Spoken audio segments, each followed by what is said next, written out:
अस्सलाम वालेकुम। अगर आप बिजनेस में इंटरेस्ट रखते हैं और शार्क टैंक पाकिस्तान की सारी एपिसोड को फॉलो कर रहे हैं तो आपने एक लफ्ज जरूर सुना होगा कि आपके बिजनेस की कितनी वैल्यूएशन है या आपकी कितनी कीमत है। आप अपनी कीमत बताएं, हम आपको उतने पैसे आपके मुंह के ऊपर मारेंगे।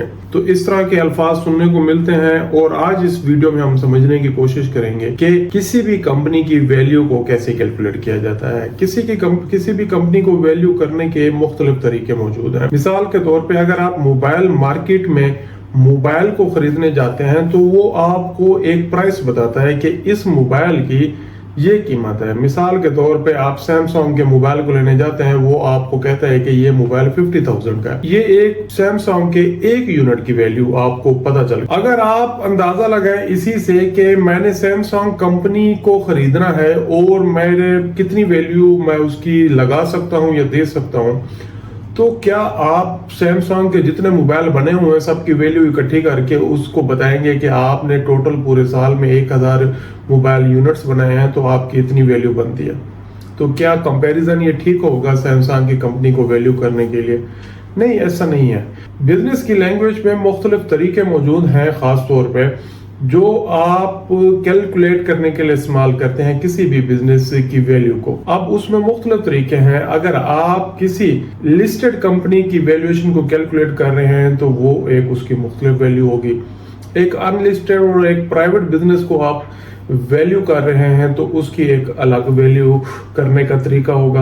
आप किसी ऐसे बिजनेस को वैल्यू कर रहे हैं जो बिल्कुल स्टार्टअप के ऊपर है, बिल्कुल अभी शुरू हुआ है और आपने उसके पोटेंशियल को देखा, यार इसमें तो बहुत है पैसा और इसमें बहुत ग्रोथ के चांसेस हैं, तो आपने फिर उसको वैल्यू लगाई और उसको एक पोटेंशियल ग्रोथ के कॉन्सेप्ट में खरीद लिया। तो हम उसको भी एक अलग तरीके से वैल्यू करते हैं। सबसे पहले बात करते हैं लिस्टेड कंपनी की। लिस्टेड कंपनी को वैल्यू करना इंतहाई आसान है in term of market capitalisation.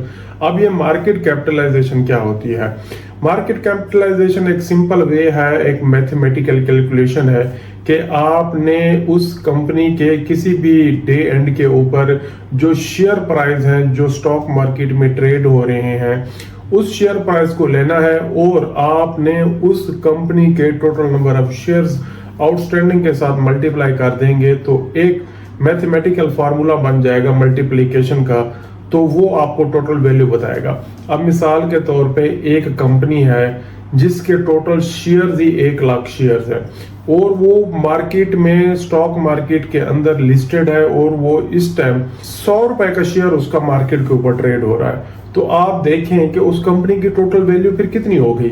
उसके 1 लाख शेयर्स हैं और उसका एक शेयर 100 रुपए में ट्रेड हो रहा है, तो इसका ये मतलब हुआ कि आप उस कंपनी की वैल्यू 10 मिलियन कंसीडर कर सकते हैं, मतलब 1 करोड़ रुपए। तो ये आपको पता चलेगा कि ये मार्केट कैपिटलाइजेशन का तरीका बिजनेस की लैंग्वेज में इसको कहा जाता है। अब एक और तरीका है जो खास तौर पे लिस्टेड के लिए भी यूज होता है और अनलिस्टेड के लिए भी यूज होता है, डिपेंड करता है कि आप किस तरह वैल्यू कैलकुलेट कर रहे हैं। दूसरे तरीके को हम कहते हैं बुक वैल्यू। बुक वैल्यू क्या होती है कि किसी भी कंपनी के फाइनेंशियल स्टेटमेंट्स के अंदर जितनी उसकी वैल्यू आ रही है, उसकी बैलेंस शीट की बॉटम लाइन जितनी भी नेट एसेट की सूरत में आ रहे हैं वो उसकी बुक वैल्यू कहलाती है। अब बुक्स का क्या मतलब है? कंपनी कोई भी अपने बुक्स ऑफ अकाउंट्स प्रिपेयर करती है जिसको हम profit and loss account, balance sheet, statement of changes equity के तौर के ऊपर और बाकी जो फाइनेंशियल रिपोर्ट्स की इंडेक्स हैं या नोट्स हैं उसको शामिल करके एक पूरा पैकेज बनता है फाइनेंशियल स्टेटमेंट का।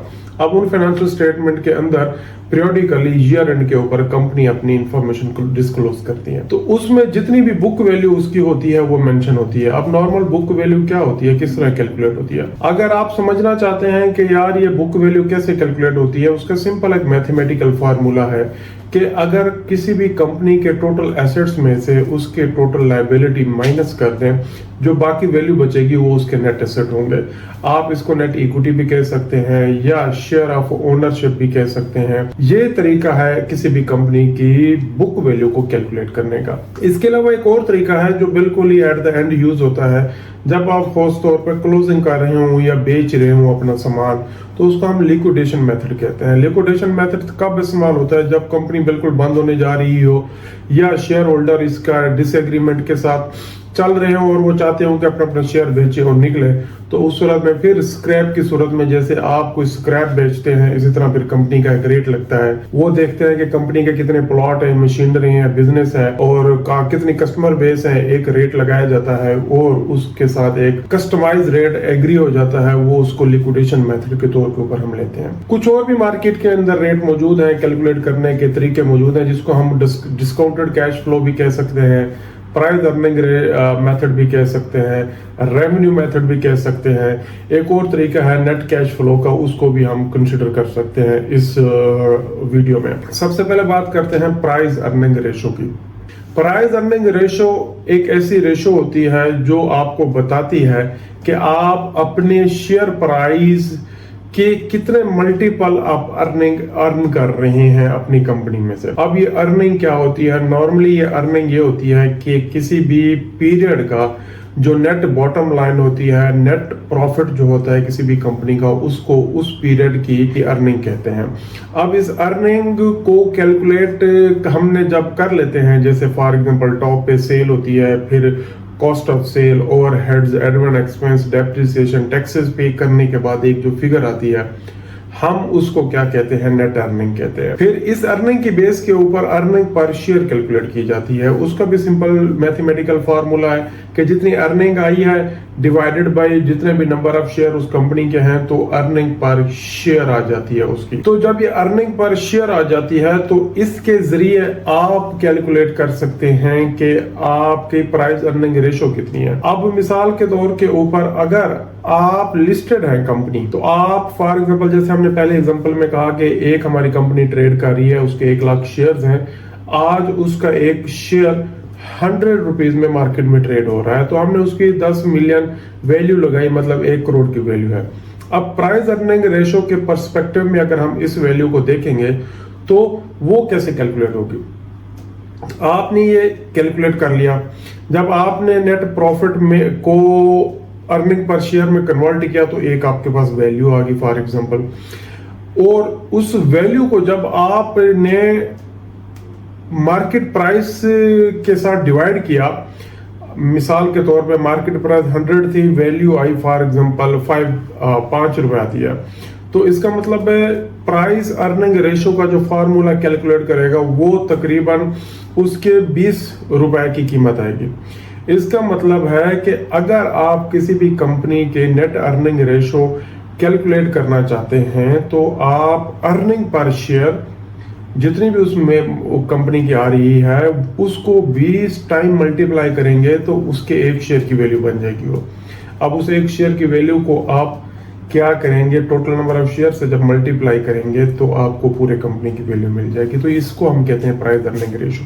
ये लिस्टेड में भी इस्तेमाल हो सकता है और अनलिस्टेड के केस में भी इस्तेमाल हो सकता है एज ए कंपैरिजन केस की सूरत में। अच्छा, इसके बाद एक हमारा मेथड आता है डिस्काउंटेड कैश फ्लो का मेथड। डिस्काउंटेड कैश फ्लो का मेथड ज्यादातर न्यू बिजनेसेस में भी इस्तेमाल होता है और पुराने या किसी नए प्रोजेक्ट की कैलकुलेशन में भी इस्तेमाल होता है कि हम जो नया प्रोजेक्ट लॉन्च करने जा रहे हैं वो हमें कितने में पड़ेगा।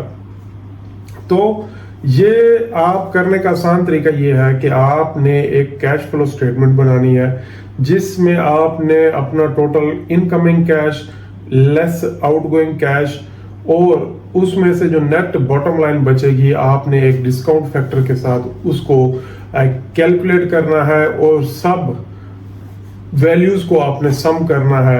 अगर मिसाल के तौर पर आपने 10 साल की कैश फ्लो बनाई है वो, या 15 साल की बनाई है या 5 साल की बनाई है, तो हर पीरियड को आप डिस्काउंट फैक्टर के साथ जब आप डिवाइड करेंगे और एंड पे सम अप करेंगे तो एक नेट प्रेजेंट वैल्यू आ जाएगी उस कैश फ्लो स्टेटमेंट की, जो आपको टोटल वैल्यू बताएगी कि उस कंपनी या उस स्टार्टअप की कितनी वैल्यू है। तो ये एक डिस्काउंटिंग मेथड भी है कैलकुलेट करने का। और भी मेथड हो सकते हैं, आपका रेवेन्यू बेस्ड भी मेथड हो सकते हैं, आपका नेट प्रॉफिट भी हो सकता है, एबिटा मॉडल भी हो सकता है आपका, जिस तरह हमने प्राइस अर्निंग रेशो को कैलकुलेट किया इसी तरह मल्टीपल टाइम्स ऑफ एबिटा जो होता है earning before interest tax depreciation and amortisation, एक अकाउंटिंग फार्मूला है।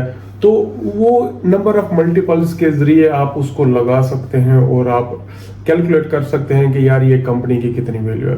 तो आज मैंने इस वीडियो में आपको बताया कि किस तरह हम किसी भी कंपनी की वैल्यू कैलकुलेट कर सकते हैं। उसमें पहला डिस्कस किया हमने मार्केट कैपिटलाइजेशन, फिर हमने बुक वैल्यू, फिर हमने लिक्विडेशन मेथड, फिर प्राइस अर्निंग रेशो, फिर उसके बाद हमने एबिटा मॉडल भी थोड़ा सा डिस्कस कर लिया, डिस्काउंटेड कैश फ्लो का मॉडल भी डिस्कस कर लिया। डिस्काउंटेड कैश फ्लो की तरह ही रेवेन्यू मॉडल भी मौजूद हैं और नेट अर्निंग के मॉडल भी मौजूद हैं, वो सारी सेम कैलकुलेशन के ऊपर होते हैं। तो ये आज की वीडियो आपके लिए है और उम्मीद है आपको काफी क्लियरली समझ आई होगी। मैंने कोशिश किया कि बिल्कुल मैं इसको सिंपल बनाऊं ताकि आप लोग इसको आसानी से समझ सके और आपके लिए बेहतर हो जाए। बहुत शुक्रिया आप लोगों का।